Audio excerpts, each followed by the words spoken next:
So, ayan, I decided to go to Ukay even though maulan. So, yan. Papasok tayo sa Ukay kahit maulan.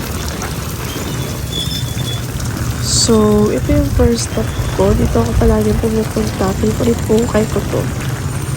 Sobrang daming magaganda actually. Lahat gusto ko naman.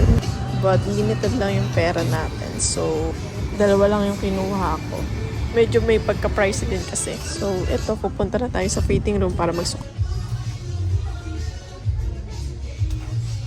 So, ito, kinuha ko to, 155 pesos. Maganda yung fit niya sa akin and pwede ko siyang magamit sa mga kwenta.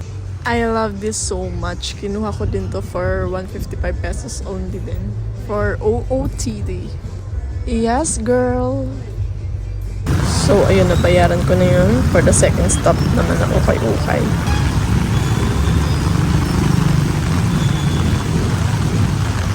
Ito na yung second stop pero wala akong binili dyan kasi hindi bukas yung taas. So, I decided na wag na lang. Third stop pero wala din ako napili. Wala akong trip dyan sa mga yan. So, third stop, 4 yung nabili ko pero hindi ko na na-video kasi nagmamadali na ako. Papunta na ako sa boyfriend ko at doon na lang ako magsusukat sa bahay nila. The rain is pouring talaga. So, ayan yung mga nabili ko. Sinukat ko na sila. So, ayan lahat yun. Tingnan nyo na lang. Puro long sleeves siya. Because I love long sleeve talaga ever since. At sa murang halaga lang yun ha. 25 pesos each.